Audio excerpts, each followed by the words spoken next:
Vous êtes dans Politicia, la deuxième partie du numéro du jour consacré à la Libye. Et pendant que la situation s'enlise en Libye, plusieurs analystes déplorent le manque de lisibilité de l'action de la communauté internationale, soupçonnée par certains d'ailleurs d'y mener un double jeu. On écoute à ce sujet Jean-Claude Félix Tchikaya, il est chercheur en géostratégie et géopolitique.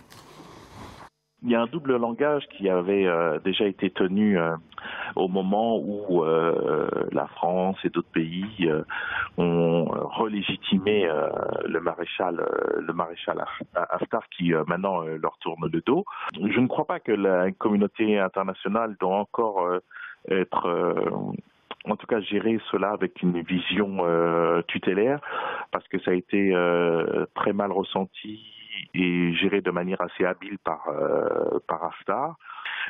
Donc il va falloir que l'initiative provienne des deux belligérants, en tout cas protagonistes, c'est-à-dire Serraj et Haftar.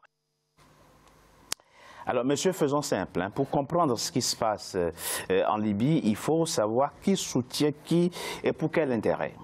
Prenons le maréchal Haftar. Qui le soutient aujourd'hui? Les Émirats arabes unis, l'Égypte, l'Arabie saoudite, mais derrière, il faut y voir la main des États-Unis.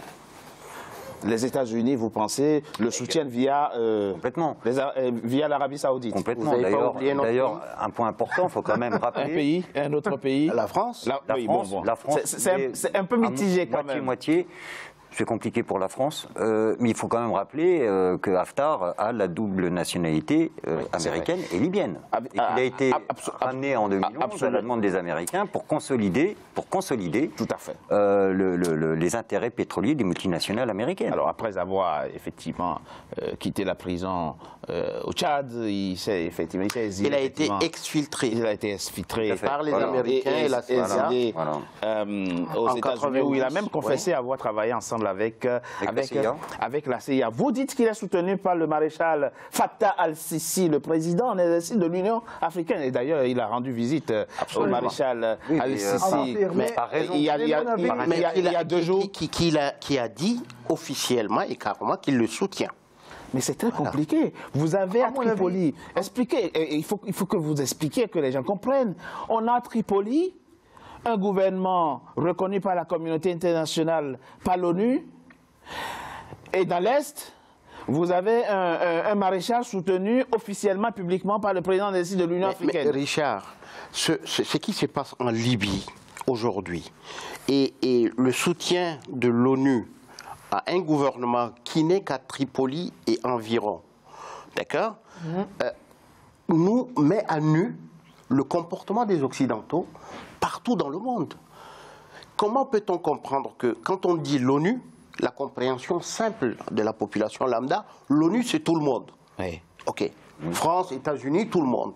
Comment ça se fait que ceux qui sont dans l'ONU se retrouvent en train de soutenir ceux qui sont contre l'ONU? Destituer le gouvernement officiellement installé à Tripoli. Allez-y comprendre. Oui, mais... Pour moi, tout ça, c'est de la commedia dell'arte. Hein.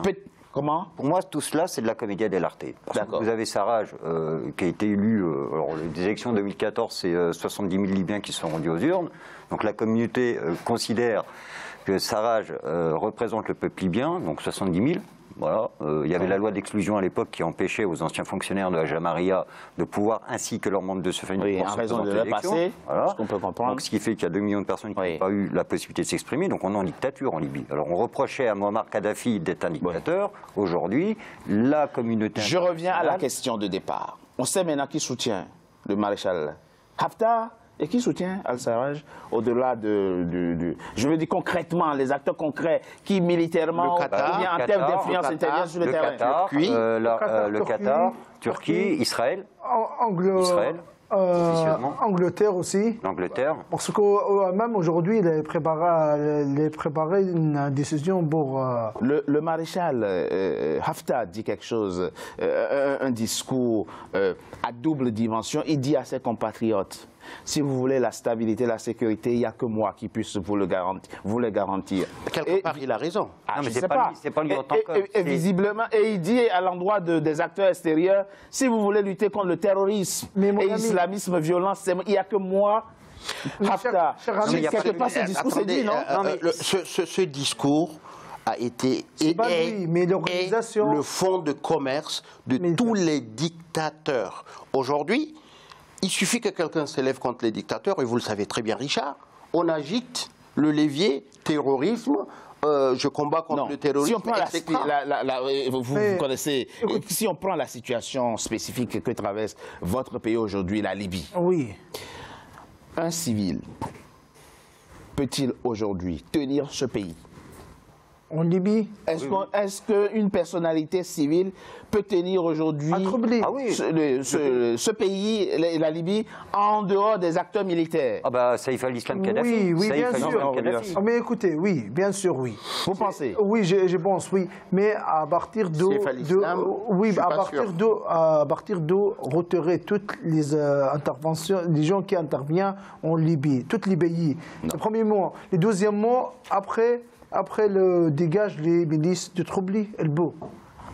Monsieur, dites-nous. Non, mais le problème va se poser. Attendez, puis il est libyen. Et dites-nous, qui sont ces milices qui se battent aux côtés du gouvernement d'entente nationale? En Libye? Oui, à Tripoli. Qui se tient, oui. Qatar. Qui sont ceux qui opposent aujourd'hui une résistance à l'avancée du maréchal Haftar? Qui fait la guerre aujourd'hui. On a le Qatar et le Soudan, sous Bachir, et le Turquie aussi. Chaque jour, on a envoyé les mercenaires, on a envoyé les armes, malgré la Libye. Jusqu'à aujourd'hui, il est sous les chapitre 7 de Nations Unies. Voilà, ça veut dire que la guerre et la guerre longue est inévitable. Elle est maintenue. Oui, complètement. Elle est maintenue, elle est voulue. Croyez-moi que si la communauté internationale met de la volonté pour pouvoir arrêter la guerre en Libye, elle est faisable. Elle est faisable en prenant en compte les tribus. Complètement. Qui est l'essence même de ces pays-là et certaines réalités internes. Mais se pose la question, quel intérêt aujourd'hui, quel est véritablement l'intérêt des acteurs extérieurs à maintenir le chaos? Le pillage des ressources. Le pillage des ressources, du pétrole et du gaz. Du coup, c'est une fatalité? Malheureusement, aujourd'hui, c'est ce qui se passe. D'ailleurs, il n'y a pas de volonté d'unification. Où sont les résolutions de l'ONU concernant les crimes commis par ces milices de Tripoli qui sont responsables de l'envoi des migrants, qui sont responsables de la détention? Il y a plus de 15 000 encore, entre 15 et 20 000 Libyens qui sont détenus depuis 2011 de manière totalement illégale. Que fait le Conseil de sécurité de l'ONU? Vous avez dit quelque chose de très intéressant. Vous dites que les Américains, et c'est très habile de leur part, soutiennent le maréchal Haftar à travers l'Arabie Saoudite. Ils sont en retrait, mais c'est eux qui tirent les ficelles. Bien sûr. Dans le même temps, Richard, un homme qui a été fait prisonnier au Tchad, qui a été exfiltré par la CIA. La CIA l'a entretenu.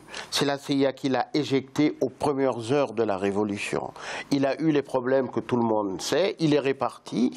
Il est revenu encore. On l'a repositionné. Et aujourd'hui, c'est ça. En 2011, c'était une guerre. C'est incroyable. Comment voulez-vous que les Américains lâchent tomber une mamelle nous avons posé la question dans la première partie de notre émission. Pour l'instant, le maréchal Haftar et ses troupes sont cantonnés dans les faubourgs de Tripoli. Qu'est-ce qui va se passer maintenant, dans les jours qui viennent? On va assister à quoi? À une guerre d'usure qui va durer des semaines, des mois. Richard, je ne vais pas être plus royaliste que le roi. Des négociations, je pense. Entre les deux hommes, c'est possible ou pas? Non, entre les pays qui représentent ces hommes. Voilà. Au fond, la situation a complètement échappé aux Libyens, au fond. Mais les Libyens ne sont plus souverains depuis 2011, depuis qu'ils ont été victimes de l'agression de la Jamaïa arabe libyenne. Moi, ce que je voudrais dire... Laissez-moi finir son point de vue très rapidement. Elle doit rentrer à Tripoli. Aussi, les Libyens, elle ne laisse plus les milices, elle ne laisse plus les gens qui ont de contact avec les pays étrangers contrôler la Libye, à mon avis. Mais prend 1 mois, 2 mois, je sais pas. Je vais couper la poire en deux. Oui, je prendrai une part de ce que M. Franck a dit.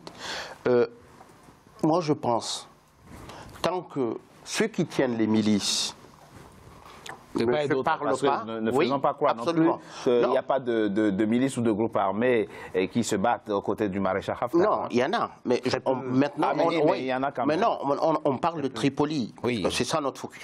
À Tripoli, tant que ceux qui les tiennent, ceux qui les financent, ceux qui font arrimer la logistique, l'intendance derrière, ne se parlent pas, le problème va rester en l'état et le peuple libyen restera spectateur. Ça, c'est d'un.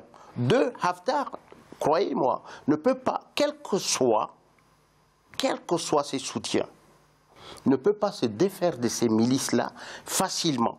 Parce qu'il y a quand même un potentiel de combat sur le terrain qui est beaucoup plus déterminant que l'armée de Haftar. Et ça, c'est vu. Vous pensez que de sa base depuis Benghazi, s'il arrive au port de Tripoli, il a été stoppé, c'est qu'en face, il y a une résistance. Et tout cela augure que si les gens ne se parlent pas les Libyens, malheureusement pour eux... Mais sous l'égide de qui? Trouvons. Ils en trouveront toujours. ONU, on va trouver un texte quelque part, on va le rabibocher et on dira, bon, venez parler pour trouver une solution. Malheureusement, c'est le peuple libyen qui est perdant là-dessus. Alors, plusieurs initiatives ont déjà eu lieu de par le passé. On se souvient même de la médiation du président congolais Denis Sassou Nguesso qui a déjà rassemblé plusieurs acteurs à Brazzaville lors d'une conférence interlibyenne. Ça a échoué. J'ai rappelé tout à l'heure les deux accords, enfin quelques accords, notamment ceux signés à Kirat, au Maroc et puis au Caire. À chaque fois, on revient à la situation de départ.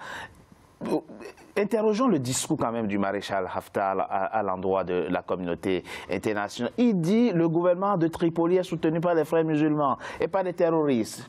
Je suis le seul capable aujourd'hui de combattre le terrorisme en Libye. Est-ce qu'il y a une part de pertinence et de vérité dans ce qu'il dit? Dans ce qu'il dit, il y a du vrai. Non, mais il y a du vrai, bien sûr. Il y a du vrai.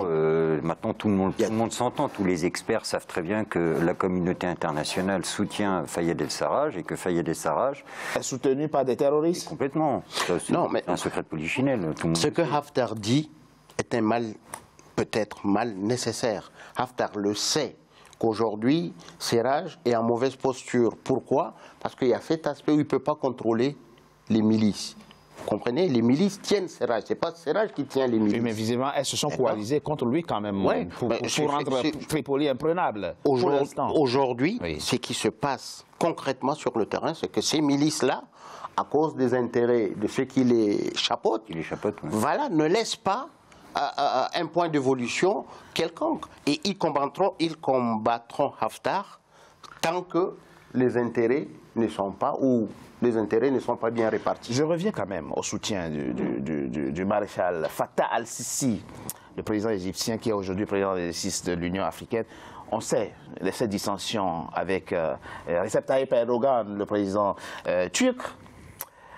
On sait la proximité du président turc avec les frères musulmans qui visiblement soutiendraient le gouvernement de Tripoli. C'est aussi une guerre, pas transposition finalement? Complètement. Ce qui se passe à Tripoli, c'est exactement ça. C'est complètement ça. C'est exactement ça. Vous avez une guerre entre l'Arabie Saoudite et le Qatar qui se manifeste clairement sur l'Égypte avec la Turquie. L'Italie avec la France, pour des intérêts... Absolument, absolument. D'ailleurs, j'ai voulu y venir là-dessus. Vous savez, quand j'avais vu la crise entre la France et l'Italie sur, entre guillemets, le problème du franc CFA, où les Italiens ont commencé à taquiner la France, c'est que tout de suite, on sentait le problème libyen derrière. Sinon, les Italiens, un jour... ne se sont pas levés. Non, mais le discours des Italiens est simple et compréhensible et même sensé. Il dit nous sommes submergés.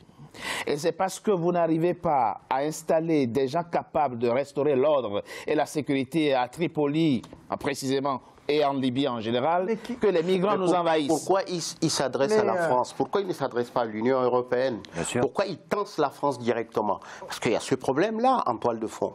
Oui, mais s'il vous plaît, l'Italie soutient pas une organisation policière, une organisation militaire. Soutient des milices. Ces milices étaient où? Ils viennent de Turquie ou ils viennent de Qatar. Ou d'Afghanistan. Ou d'Afghanistan. Et de Syrie, oui, tous les anciens. Personnellement, Abdelhakim Belhaj, il était où?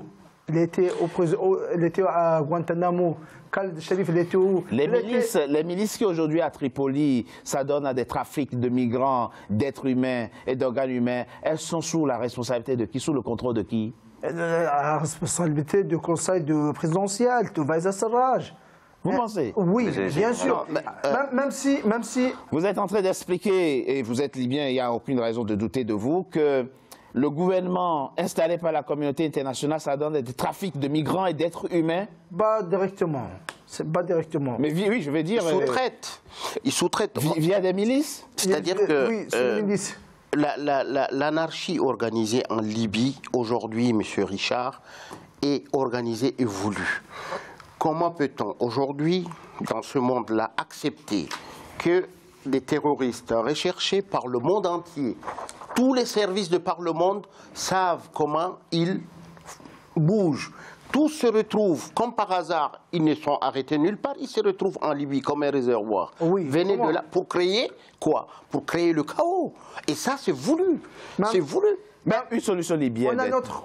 J'ai une autre... Allez-y très rapidement. Et pour l'Est aussi, les anciens soldats qui sont intégrés dans l'organisation militaire, c'est pas pour ressortir le maréchal, juste pour libérer la Libye.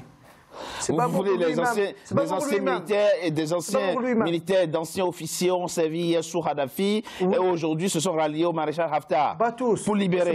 C'est pour libérer. Oui, pas tous. Pour libérer la Libye. C'est pas pour soutenir le maréchal Haftar lui-même. C'est pour libérer Tripoli de qui?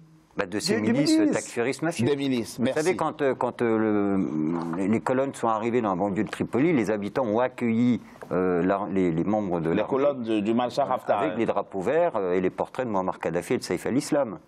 Donc vous voulez dire qu'aujourd'hui, pour certains Libyens, l'homme incarne d'une certaine manière... Pas du tout. Le guide du bien perdu? Non, pas l'homme, son institution.